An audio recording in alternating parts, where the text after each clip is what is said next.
Hi guys, welcome to the channel. My name is Gary. Getting back to more of the DIY stuff I started off with this particular channel. As you probably gathered from the title of the video, this is going to be about a battery build, specifically the Seplos Vertical. I think it's 280 liter battery. Anyway, that's the battery here behind me, partially disassembled, or rather just the cover taken off. So yes, there are other channels that cover this particular type of battery. Well, not exactly. This is slightly different to what I've seen. I'll show you what I mean in a moment. But they do cover, I suppose, the much more technical aspects. If you're like me, you just want to know, what do I need to do to build this battery and install it as part of my solar system?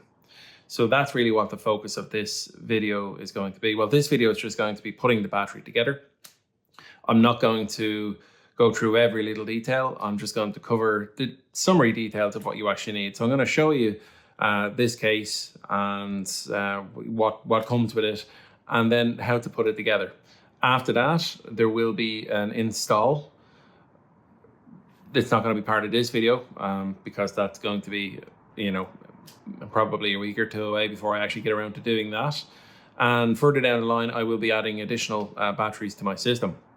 My system consists of it's a 5 kilowatt Solus hybrid inverter. I have 5.2 kilowatts of solar panels on the roof, split into 2 strings, north and south. I have, what do I have? I have 8 panels, Jinko panels on the south facing and 4 north facing. And the 4 that are north facing also have optimizers because there's a chimney on the roof. But anyway, look, I'll get more into that when it comes to talking about the solar setup specifically, because I will be adding more solar panels DIY down the line. The current install is a professional install, installed by a professional solar team, if I can call them that. And obviously a certified electrician here in Ireland. So what I'm going to do later down the line is install my own panels, do all the donkey work, get a consumer unit installed in the sheds, run the cables myself, and then get the electrician out, make sure all my work is good up to scratch, and then make the final connections once everything is safe and have it as a certified connection. We're not allowed to do our own works. We're not allowed to touch the consumer unit. We're not even allowed to remove the cover from the consumer unit or fuse board here in the Republic of Ireland. And it's generally the same in the UK as well. Probably different rules in the US or per state, but that's how it actually works here. So let's get on to the battery. The battery case, which is the Seplos, arrived around about 3 weeks ago. I had to get it from the UK. Fogstar.co.uk is where I ordered from. Decent enough crowd to deal with, very helpful. We're able to answer questions by email and over the phone. They don't deliver outside of the UK, so I had to get this delivered to Northern Ireland, which is UK territory, and I drove up and picked up the battery case myself. The batteries, they are the 280 amp hour B grade cells, the lithium iron phosphate cells. I got those from Nkon, that's Nkon in the Netherlands. It took about 2 months for those to actually arrive. I will be driving to Germany in a couple of months' time, so I'll probably pick up, I've 16 cells here now. I'll probably pick up at least another 16, maybe 32 cells, because I want to add to this system. So that's going to be another video later down the line, how to add another one of these batteries or another 2 of these batteries to your system. Again, keeping it as simple as possible so you're not lost when you're watching the video. Okay, onto the battery. Let me just show you what we have. First of all, I took off the front cover. That's it here. From Fogstar in particular, it has 3 screws just left in it here. You remove the 3 screws from here, 1 screw from the top, which is here, and another 3 screws on the other side, and you can remove the panel. It's not connected to anything. This cable is just loose, so I'll just set that aside. Now, I'll just switch this around over to the case. You have these electrical connectors. They have what are these temperature sensors? You know, pre-installed on here. So these are screwed in. There are 4 screw points on each side. You remove those. You can either use a crosshead screwdriver or a size 8. So I have already taken those off. Let me just see something here. Are they the exact same? No, they're not. So these are A's and B's. So you need to pay attention here. So here's the feet to the left-hand side. And then I have A's. And then I have B's. Okay, so A0, A1, A2, and all A3 and all the way. Okay, so there is a particular order these guys need to go in. So I'll pay attention to that. Just set these aside for now. Okay, so inside the unit, we have these epoxy sheets. They are to insulate the battery cells from the metal case, definitely metal. If you watch the Electrified Garage, and you probably have if you're watching this video, there was a battery build, but it didn't have this shelf in here. Thankfully, there are instructions online, and Fogstar actually provide the instructions online. So no instructions come with this inside the case. You have to download the instructions and you can print them off yourself. So I've gone and I've done that. There are some video installs as well, or video builds on the Fogstar website, which might be useful. I haven't watched any of them. They're in no particular order. So hopefully they get that together, make a slight improvement, but it's good to have those videos there. I have the instructions, so I'm going to show you what came in a separate box. So in this box here, these didn't come. These were actually in the case. These are your little spongy insulators that I'm going to presume will go onto the battery cells. So I'm just going to leave those back in there. In that box, I got a fuse case and a 400 amp fuse. More insulation here. I think that must go on those electrical connectors. We have nuts and bolts. So these guys are for the cover here, of course. Lots of nuts and bolts. We'll figure out exactly what they're for later. And then we have our bus bar connections. These are flexible ones that connect to the BMS. It looks like we have 3 or 4 of those in there. Cable connections for BMS, all that kind of stuff. We'll figure all that out later. And then your terminal connections. So figure that out later. Finally, we have our battery connectors, flexible bus bars. So the short one on the top is to jump across, you know, from the A side to the B side. That's what that'll be for. The rest of them will be just connections in between the cells, and these 2 larger ones here will be to jump over this shelf. So I'll leave those there. Battery cells. So some more buzz bars came in here. These are just your solid buzz bars. I'll throw those over there. I think I'll be using the ones that came with the battery case. And if I can just... Oh, that's really in there. All right, I'll get back to you.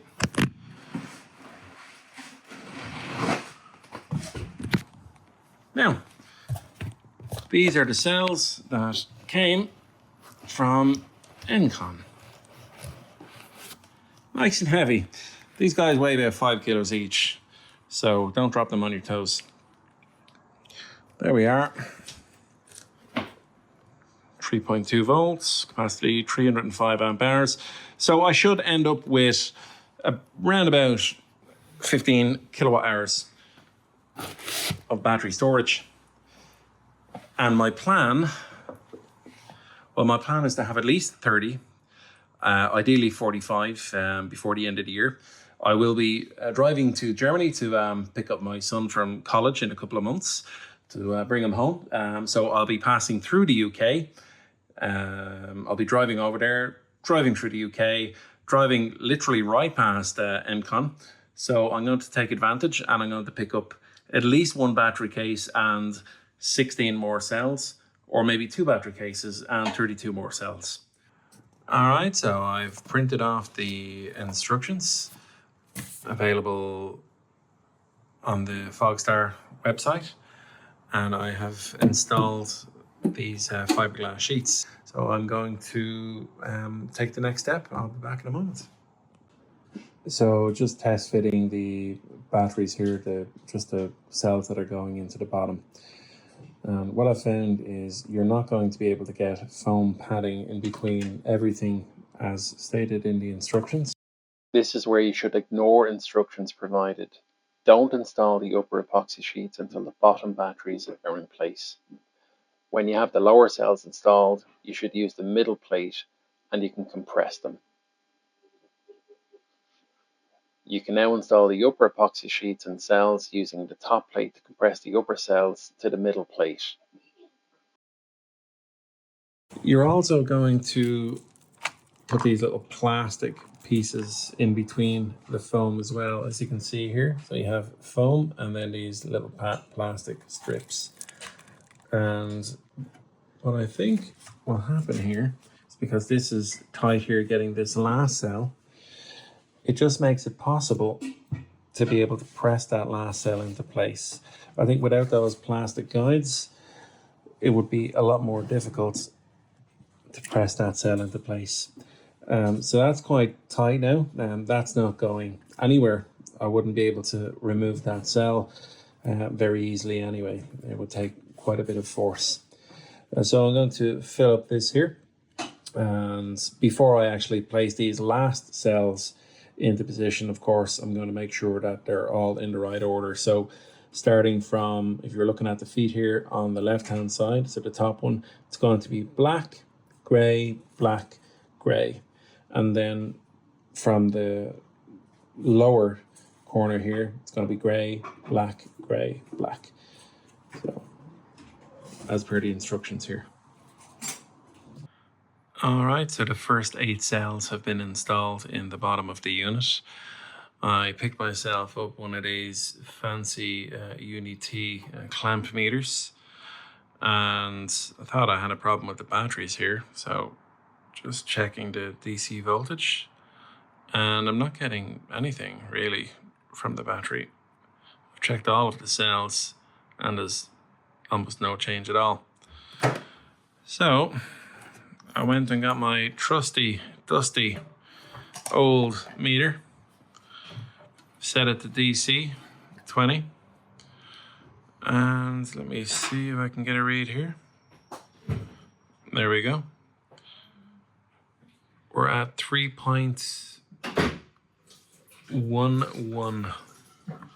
All right, so 3.14. So I've actually checked all of these cells and they're all reading at 3.14. And this particular case comes with the version 3 BMS. So it apparently it has a good top balancer on there anyway. All right, so I'm just going to install the rest of these cells and check the voltage on them. And now we have all the batteries in and matching up with the diagram. So we have our black, gray, black, gray, black, gray, black, gray, and basically the same here. If we work from the bottom left, it's going to be gray, black, gray, black, gray, black, gray, black. So as I was squeezing these final 2 in, I did notice that we're missing a bolt here. So what I'm going to do is go through the bolts that I have here and fix those on. So there's one bolt on here. It looks like there's another one missing down there in the center. So there's really just one bolt holding this entire section on. What I may do is take off this top section, or just give myself a little more space, and get a couple of bolts in there. So I'll be able to kind of reorganize these batteries because they're not completely flush. It's about 1 mil off here. They're jutting up a little bit. I'm sure it wouldn't make much of a difference, but I'd be much more satisfied if they're completely flush with each other. Okay, so I've removed the top cover from the case. Before I could do that, I needed to stand the unit up vertically, and it is bloody heavy. So ideally, do this with 2 people, it'll be a lot safer, and you won't do your back in. I should have sought help, but I managed to just barely stand it up by myself. Okay, so I have removed one of the bolts here from, I don't know if we can actually safely call this a brace, because it looks like a different design again from the one on Electrified Garage or Garage. And it looks to be a lot sturdier. So because we have this ridge coming across here, this T-line, it will provide a lot more support for the clamp unit. And you can see here it's supported across here as well. So it's not just a flat plate, which would bend quite easily. So I think they've improved the design on this. So pretty good, happy with that. As I said, I've removed this. There are 6 holes. This one here that I've removed from, here, and here. And so that's 3 of them, and the other 3 on the other side here, of course. So we have 1 bolt in here, 1 missing and 1 missing. Now, there is a bag here with 6 bolts in here, and we only need 4 of those. There is also another bag that had 4 bolts, but they're slightly shorter, so they're not the right ones. And then these are smaller ones again, so they're no use. But what I'm going to do, I'm going to bolt these into place. And before I do that, I'm just going to make sure all my batteries are flush. So I'll get back with the next step.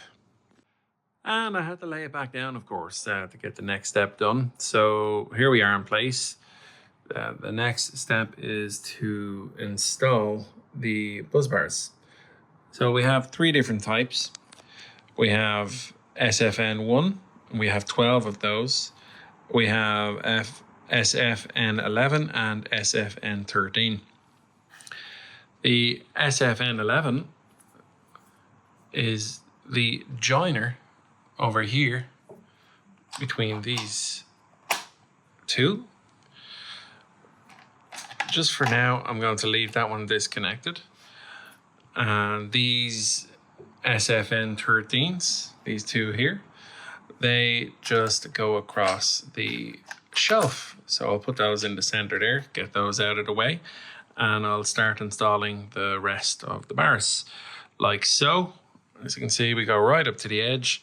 So we just install them like this. Over here. There, there, there. Over the far side. Okay, and this one's a little bit tricky. There we go. And we have 4 left, so we'll have there, there, there, and there. All right. And the last one, here we go. So that's all of them in place. And I'm sure the next step is to put the sponge on the back of the connectors that go here. So those 2 strips that I removed earlier, and then put those in place. As you can see, it's moved a little further along here. In fact, it's more than a week later. Unfortunately, shortly after well, a few seconds ago for you guys, but after I was torquing everything down, I was torquing everything to 2 Newton meters, and I felt that it was quite tight. The recommended torque for these is 9 Newton meters, which is extremely high. NCON or NKON, they say to tighten it up to 5 Newton meters, I believe it is. And even at 2, I found that it was quite tight. Now, the torque ratchet that I was using, while it is calibrated, it's not professionally calibrated. So it might be a little bit off, which is why I set it at 2. And even at 2, cell 16 terminal broke off. So this is actually a new cell 16. All the other cells, it was actually cell 15, but the new cell now, I've kind of swapped them over. The new cell here is it's at 3.29, I think it is, and all the other ones are at 3.14 volts. So cell 16 now is going to have to top balance off when I get this working, if I get this working, fingers crossed. So moving on to this, as you can see, everything is in place here. Nothing is torqued. All of these bolts are loose. So I need to tighten these down. I'm not going to tighten them anywhere near the 5 Newton meters, because what I found is even at 2, which was probably closer to 3 or 4 in fairness, I found that the terminal connectors were literally being embedded into the aluminium bus bars. So I'm going to tighten these to a level that I feel comfortable. I'm an engineer by trade, and calibrating and torquing things down, that's kind of part of my job, and I have a good feel for it. So I know that 9 Newton meters is just way, way, way too much for these, and you'll end up with a lot of damaged cells. So I'll tighten them down to a level that I feel is appropriate, and I'll leave it at that. All right, so back to this. As you can see, it's nice and neat. What I've done is I've ran all of the balancing cables underneath the PCB boards here, A and B. I used these little sticky cable tie mounts. So I've placed them underneath all of these sections that you can't really see, just under there. There's one right there. And ran them all through, cable tied them down. So it's nice and neat. Ran them under the PCB and out the sides here. As you can see, all the balancing cables are marked. So this is B1, so we'll just call it cell 1. Unless there's a negative, it always goes onto the positive terminal. So we have B1 here, we have B3, we have B5, we have B7 here, and then it jumps across to your B8. And then we have B9 negative. So this is going onto the negative terminal, and you have also B9 positive. So 9 has a negative and a positive, and 1 has a positive and a negative here as well. Okay, so I've made the final connections. I haven't put the machine screws back in yet because, well, I don't know if it's going to turn on. So a moment of truth.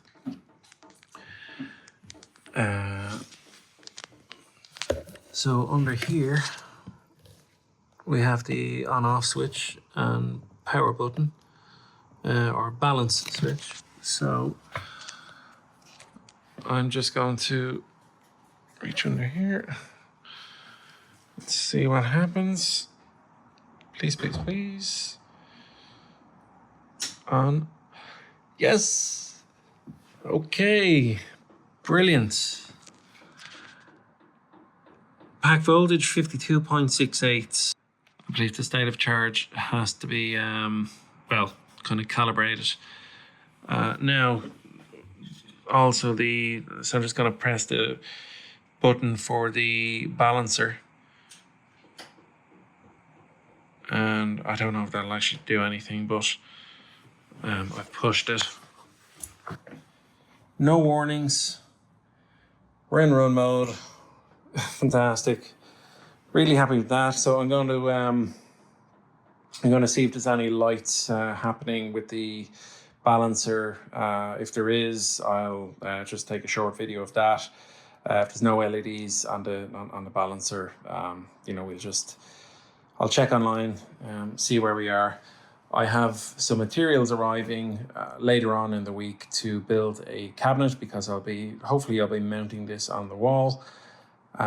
So great, fantastic, happy with that. I'm just going to check it out, and I'll add to this video later.